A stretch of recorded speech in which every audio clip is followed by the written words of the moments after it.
For me, the editing room itself is something that is as sacred a spot as the set is, you know? So here is where the film really comes alive, I feel.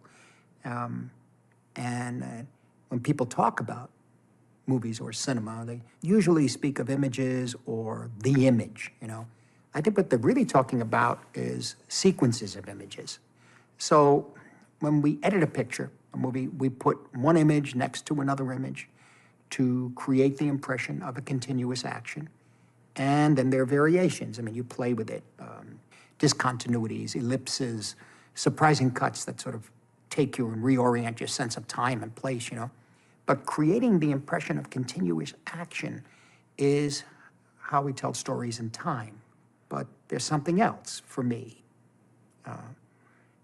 It's what I think of as the heart of cinema. Because every time I get to the editing room, I'm struck by it all over again. And this is every time. One has to understand, sometimes you get in there, you're very tired, and sometimes it's very rote kind of work. It's hard, physical work at times. And then something happens, and I'm struck by it all over again. See, you take one image, and you put it together with another image, and there's a third phantom event that happens in the mind's eye. You could call it an image, or maybe a thought, or a sensation. Something happens that's absolutely unique to this particular combination or collision of moving images. And if you take a frame away from one shot, or you add a couple of frames to the other shot, the image in the mind's eye changes. This will always be a wonder to me. And by the way, often in the old days, we used to see films in very bad prints, which involved, which had jump cuts in it, or scratches, or pieces missing.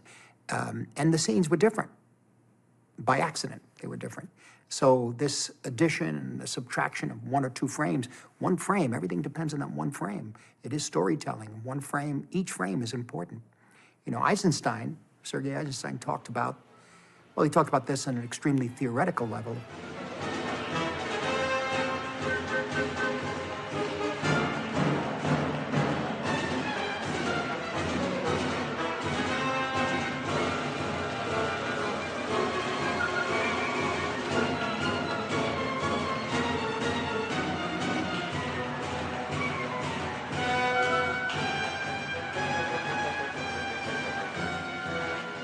I would say that the power of his films, Eisenstein's films, happens to me despite the theoretical ideas. And this is where, you know, a good film comes alive as something more than just a succession of beautifully composed rendering of script pages, basically. This is filmmaking.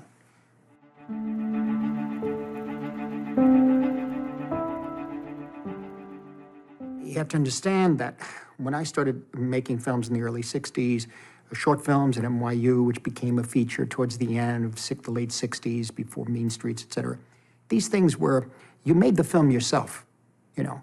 You were expected to, as I said, not only write the film, but know how to shoot it with a camera. But I found that ultimately, too, we were expected to edit the films ourselves, which is what I did. I had a couple of friends who helped me. At NYU, we kind of switched jobs. I did photography on one film, and he would come on and do editing on mine with me, without me. Somehow we made the films ourselves. And so ultimately, when I did Alice Doesn't Live Here Anymore, and Taxi Driver in New York, I ultimately wanted someone that could work with me who would allow me to direct them in the editing and edit with them. And so I met George Lucas and Marsha Lucas, and she felt that she could join me in the cutting of these films, and which is what we did. It wasn't a matter of, we were younger, and it wasn't a matter of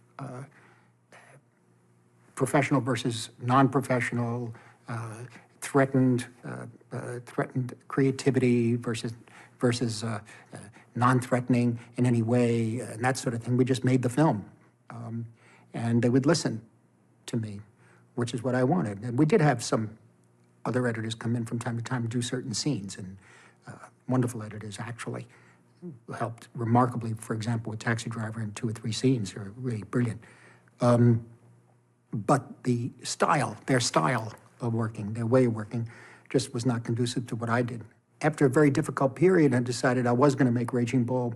I realized that I needed to work with an editor who would know who I am, accept me, make the picture with me, and most important, if the studio came in or the finances came in and said, recut this film, without him, they wouldn't do it.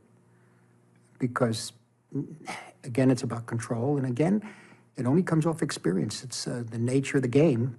There are a number of friends of mine in the 70s whose films were taken away from them by the actors, by the studio, re-edited. In some cases, the editor stayed on. And they were hired by the director, but the editor stayed on. It's a different way of looking at things. You know, you're a professional in one realm, and that's your job and that's your work. And does friendship or loyalty, where does that begin and end? It's a complex. It's not as cut and dry, and it's complex, and it changes with every situation, of course. But ultimately, there was always the danger of the film being taken away. And it was happening all the time. Whether right or wrong, it was happening. And I didn't want that to happen. So the person I knew was Thelma Schoonmaker. And so I saw if she was available and what she wanted to do. I gave her a call and told her to come in. And there was an issue, I believe, that Irwin Winkler and Bob Shutter for Irwin Winkler got her in the Editors Union finally. I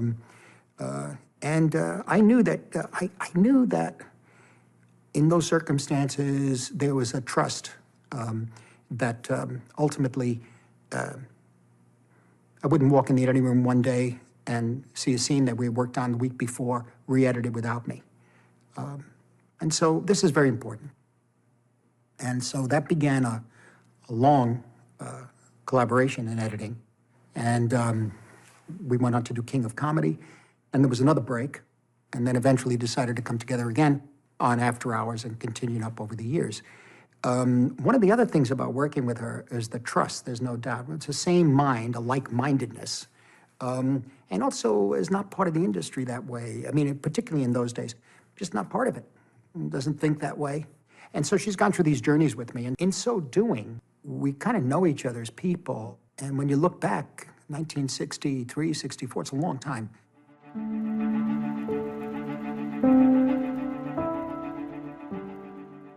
There is no process. I mean, I could tell you that, you know, we look at the rushes. These days it's getting harder and harder to look at rushes because of locations. An hour and a half to go to a location, hour to go to location, come back an hour, then you need to go to sleep to get ready for the next day. So it's hard to see rushes. But when I can see the rushes, and we try to do it daily or every 2 days, we make selects, tell her what I want, tell her where I want it. She pulls all those selects. So that you have, for scene 14B, you may have 5 or 6 sections in a row. This may be not very different from what other people do, but the first one is the first select, preferred, second preferred, third preferred, in that order, as we were watching, you know?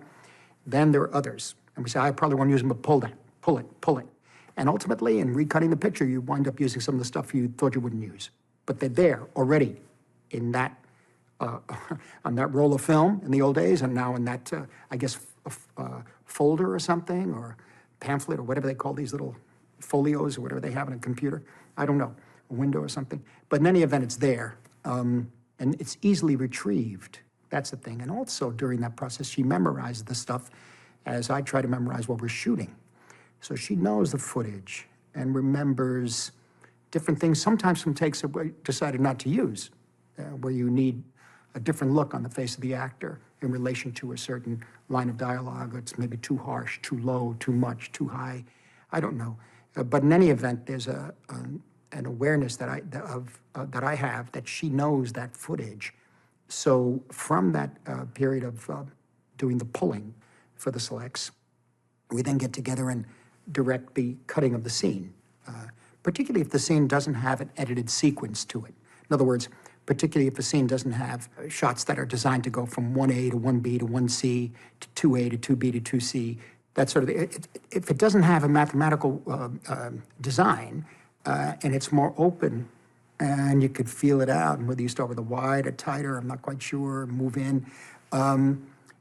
We work on the scene, and then often I'm able to go do something else, come back, and she's put the scene together, or we do 2 or 3 in a row. She takes a day or so, come back, and we stay and we work on it.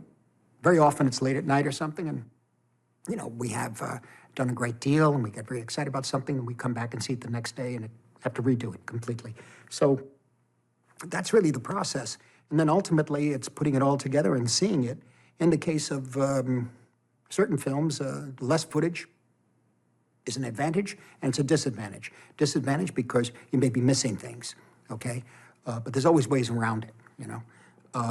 Advantage because there's less footage to play with, less time, you have less choices to make.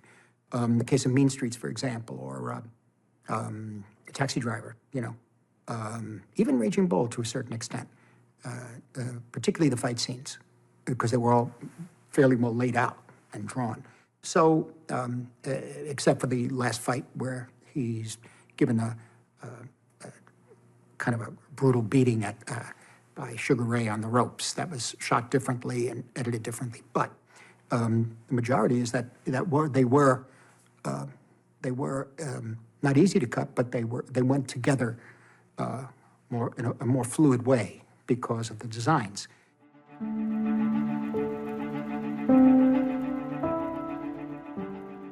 When I discuss, let's say, David Lean, who was a film editor, when I discuss what he was able to do, what he perceived as rhythm and pacing for actors in his films, the films he directed, it comes out of editing, I think. He would rehearse the scene with the actors. Now, mind you, this is a very specific way of working and a very specific kind of film, traditional narrative film. Very often, the text being extraordinarily important, written by Robert Bolt or other such excellent writers. And so there's respect for that, and it's a different way from thinking that I'm aware of. So what was fascinating, what Lean said, in that he would have the actors work on the scene and then mount the scene on in the rehearsal hall and time it. So if a scene from Brief Encounter, say, was running 2 minutes and 30 seconds, he'd get it to a point where everybody understood what was happening, the interpretation of the lines by the actors and the guidance by the director was all there. And then he started kind of a process of cutting, in a way, editing. He would say, now, if we did it in 2 minutes and 30 seconds, let's do it now in 2:20. And they would do that. And then he'd say, let's do it in 2 minutes. And they'd do that. And he was picking up the pace. And then finally to about 1:40 or so. And when he shot it, and when it's in the film, the pace seems right. What he was pointing out is that on film, often things appear to be longer. I have a feeling that the explanation is in our perception of 24 frames a second. I think it's I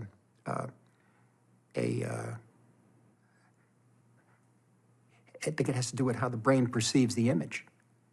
I think it's purely scientific. And I found it too. I feel the pace is right sometimes when I'm shooting, and then in the editing room I realize I maybe allowed it to be 3 or 4 seconds too slow, or not slow enough. The idea is I find myself trying to pick up the pace as much as possible. It may not be successful, or at least I get it to a point where I think it's right. But it's an interesting thing because it's the medium itself, the moving image itself, whether it's on film or on video. So it's something to keep in mind.